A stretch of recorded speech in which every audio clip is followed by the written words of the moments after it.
Hey everyone, it's Marla. Hope that you're doing well. I want to talk with you today about the Leo full moon. We have a lot of important things to talk about. I'm not going to be in this video today because I'm kind of tapped for time and I want to get this message out here.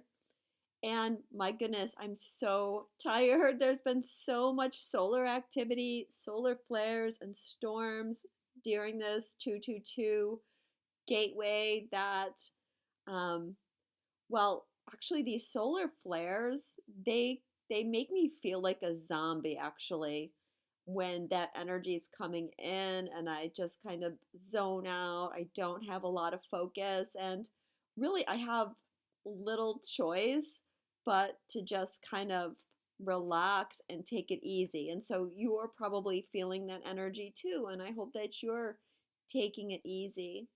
But this is such kind of a momentous shift that we're in right now. This 2222 gateway, so incredibly powerful that I did want to come in quickly and just give you a little bit of a message.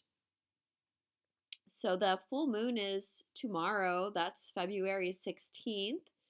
And here's the chart of the full moon. And what we need to focus on here is this big red square.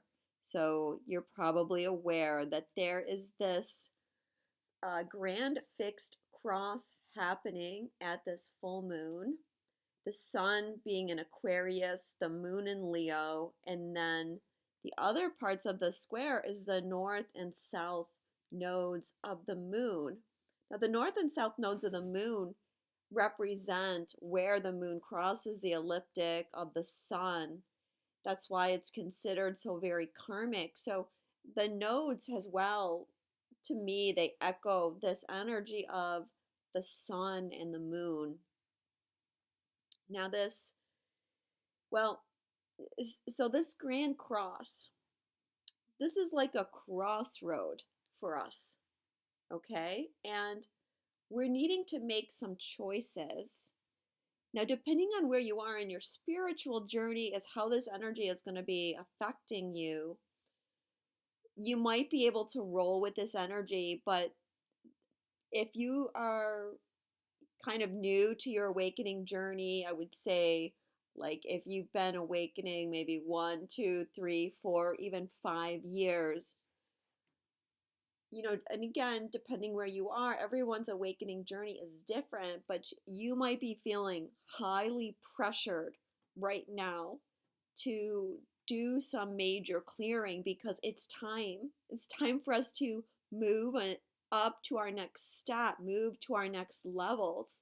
Now, even people that aren't spiritually awakening yet, or they're not aware yet that they're spiritually awakening, are really feeling the pressure. And I'm sure that you're seeing this in your everyday life. Pretty much everybody at this time feels under some pressure, and the solar energy that's coming in that's creating a lot of these shifts is part of that. But yeah, we're at this crossroads and it's time to make a decision. Now, it's not like you have to make a decision today because what this is doing is it's setting off a cycle. And this cycle will be going from now until Lionsgate. There's an Aquarius full moon on August 11th.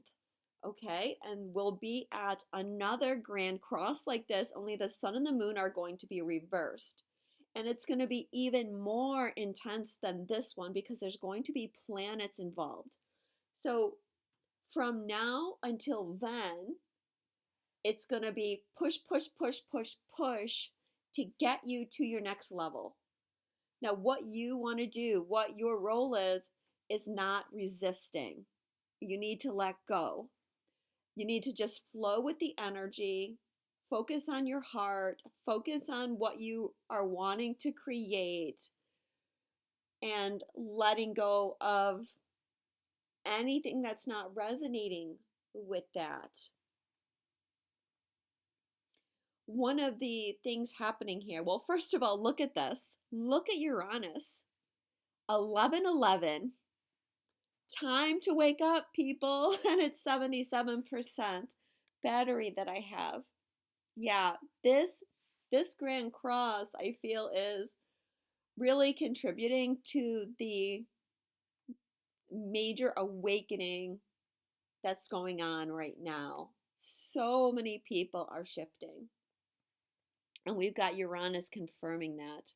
Now, we also have asteroid Karma on the south node. And so this adds a little extra something into the mix. And Karma is going to be in play with the south node for the next 6 months as well, coming up to the Lion's Gate, because even though they're separating right now, it seems like the south node and Karma are moving apart. Karma is going to go retrograde soon and will come back and will cross the south node again.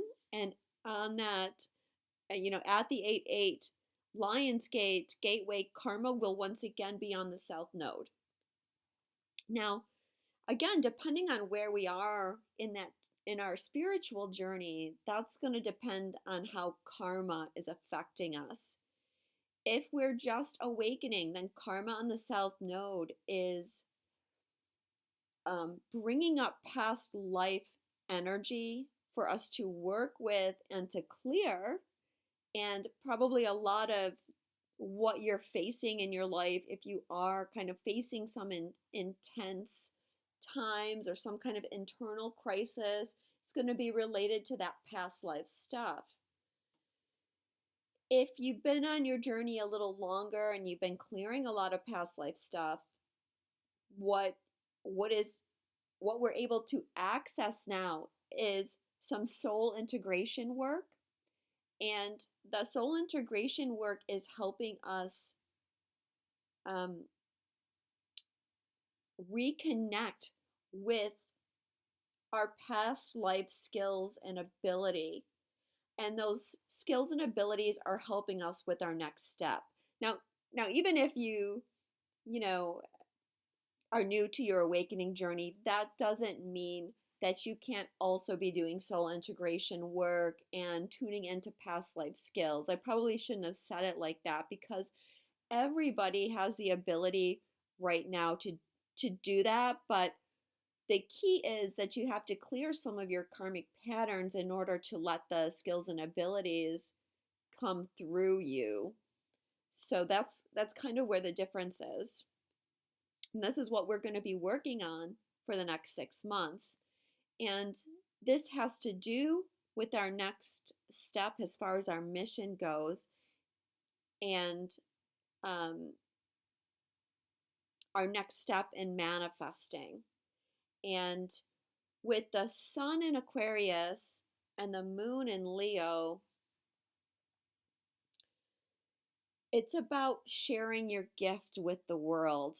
And I would say, like, even to go back to last Lionsgate and the energy that we were in. In fact, I sent my Lionsgate video, which was Aquarius, why the Age of Aquarius needs Leo. I was talking to a friend and I sent that video to him, and I felt my higher self saying, like, well, you should watch it too. And so I went back and I was listening to the things that I said. And then when I looked at the chart today, I could see the similarities of what was happening back then as well. And that was an Aquarius full moon. So we've been in this cycle all about how we're going to share our gift with the world. Everything that the world is going through right now is revolving around this energy, because Leo represents that gift. It is our skills and abilities. And in order to really use our skills and abilities for the benefit of others, for the benefit of the whole, we need to be able to share them with the group, which is the Aquarius energy. How we share what we bring to the table as individuals. And that revolves around our creative expression. As I talked about at that full moon 6 months ago, we have to clear a lot. And it has gotten a little bit better, I feel. But at at that time, it's scary in this energy to express yourself because the energy is so polarized that we can be afraid. We have this cancel culture and things happening, and it makes it challenging for us to share our gifts because it takes us back to those past lives where we were persecuted and disenfranchised from the group for being different, for trying to express ourselves in a way that the group wasn't comfortable with. But as light workers, this is our role, to just keep being ourselves and keep expressing our gift no matter what it is, and to realize that we aren't going to be persecuted, or that we can come through the persecution at any rate. But yeah, there's that challenge to overcome our fears. So that's a major thing that's happening here, is overcoming fears of using our voice and our expression. But in order to change society, this is what we have to do. Because we also have this grand cross going on with the nodes, very clearly this is a time of shifting timelines. We've already talked about that. I'm sure you guys are feeling that. But again, we have this 6-month window where we can collapse a lot of timelines and elevate our journey. If you're not sure what timelines are or what I'm talking about, I do have a video that I'll try to post in the comments on timelines and shifting timelines. But I don't really want to go into that here. But like I said in the past, the age of Aquarius is dependent upon all of us being strong enough to use our creative expression, to not be afraid, but to know that we're going to inspire people. Yes, we may trigger people at first, but people need the trigger in order to move on. It's not like people aren't getting triggered anyways, to be honest. We have these eclipses coming up. The eclipses are definitely going to help us, but the nodes here are so beneficial because we're funneling a lot of energy in from other timelines, and that's awaken latent skills and abilities within us that's going to help our next step. Now, you may not be feeling that yet. In fact, right now, we're still kind of in this unknown kind of void, not really clear on what is manifesting for all of us, but that is going to become clearer and clearer. Definitely after this 222 shift, and even probably after the spring equinox, I think we'll all have more of a solid grasp of what is going on. Another interesting thing that's happening here in the chart is we have Mars and Venus in an exact conjunction, and they're going to be traveling together for a bit now. And this is the ruler of the north and south nodes. Mars is ruling the south node, Venus is ruling the north node. So them coming together is supporting us in our ability to shift timelines, to clear the past, and also Mars and Venus coming together inspires our creative abilities as well. But they're going to be traveling together, and they're going to be moving towards Pluto, and at the next new moon, Mars, Venus, Pluto are going to be in exact conjunction.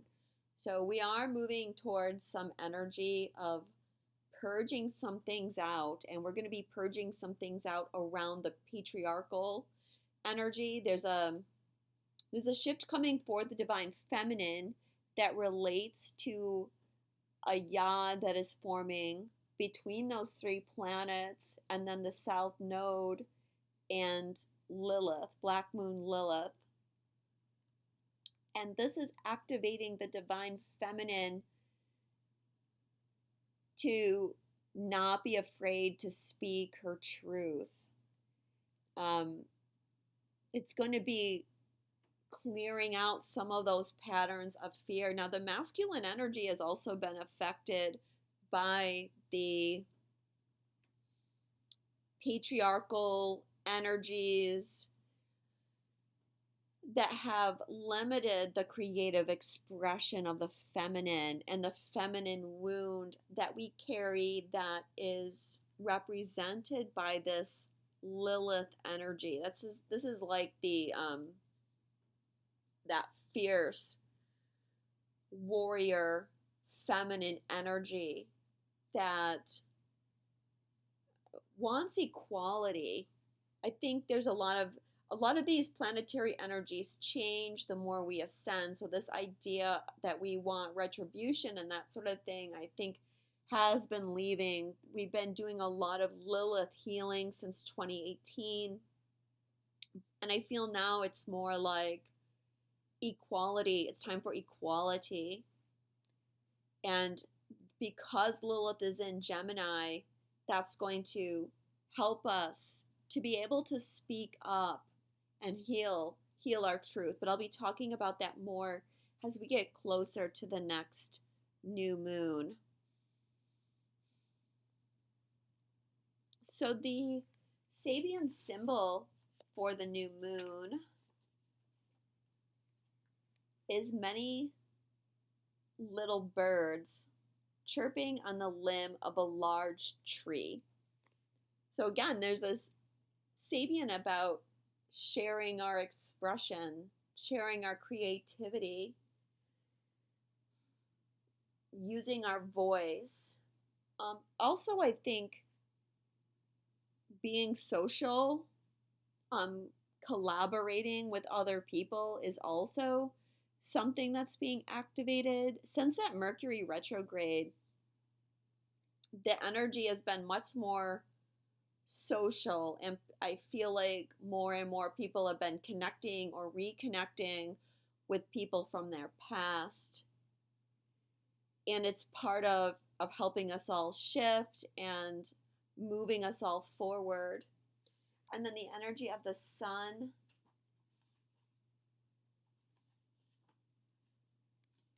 is a tree felled and sawed to ensure a supply of wood for winter. Well, I feel like that saying there's some kind of preparation happening, preparation for kind of the full energy that we're going to experience at the 8/8 Lion's Gate. The energy of Venus and Mars, a young woman surreptitiously bathing in the nude. Now, this Sabian confirmed for me that there's healing of the divine feminine, because it talks about a woman, and it talks about a woman in the nude, which is a metaphor for being our true, authentic self, revealing ourselves, exposing ourselves in some way.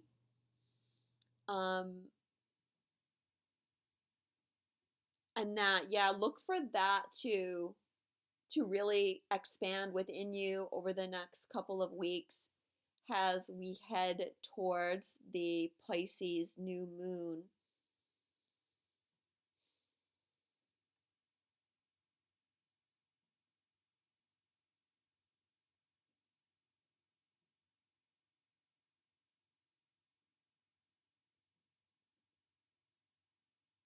But I just want to say again, everything that we're experiencing has to do with this Aquarius Pisces energy and being able to create a balance between the individual and the community. And very clearly, I've been shown that we are not going to be able to recreate the Atlantean age. We're not going to be able to come into the age of Aquarius unless we have absolute freedom to be our individual self. That is key. Otherwise, we fall into the trap that we're in now where this feeling of community becomes something that it limits us, because then the society gets to make too many rules and place too many rules on us, and it limits our expression. And as you know, has within, so without. Everything that we're creating comes from within us. But if we're limited in our thoughts and beliefs, if we are ashamed or we feel like we can't fully express ourselves, then it's going to limit our ability to create this next version of ourself. So you have to trust. You have to trust in your fellow humans, because I think what happens is we don't trust our fellow humans. We don't trust people to do the right thing, to do the honest thing. And and we have to learn that. We have to raise each other up, and only then will we be able to create a true community that is fully helpful and supportive of each other. And that's going to start here in the light worker community. And so I think, again, when we think about collaboration, supporting each other, at the very least, trying not to judge each other, but understand that if someone has a different view than you, they might be trying to hold the polarized view from you because you and them are trying to create a balance for the collective, and we have to just try not to judge it. And if you feel triggered by it, the best thing to do is just kind of distance yourself from that. Because when you take something out of your sight, then it no longer exists in your reality. That's how you change your reality. That's why, I caution people about watching the news and things, because if you're paying attention to that, you're just creating more and more and more of that in your reality. Where if you just take it out, then it no longer exists. And it's no longer a factor for you. Hopefully that makes sense to you. I'm sure to most of you, it is going to make sense. But it's like where we have to just let everybody express themselves right now. And it may seem hard, and it's difficult because we feel like we're all polarized, and we all still have some ego left. But I think we'll see a lot of things shifting around this over the next 6 months, and I hope to be talking more about how we're balancing this Aquarius Leo energy. But yeah, just trust your fellow person that they're following their own guidance, and that when we're fully expressing ourselves, when we're living from our heart, that energy has the ability to affect everybody around us and to inspire, enlighten, and uplift everybody around us to where they're not falling into the old energy where we have to be worried about what everybody's doing. And eventually we're all going to get to the same place. We just have to be very compassionate with each other right now. So thank you so much. If you would like a personal reading with me, you guys know my website, twinstrology.com. I'm here for you all, sending you love, and I'll speak to you soon.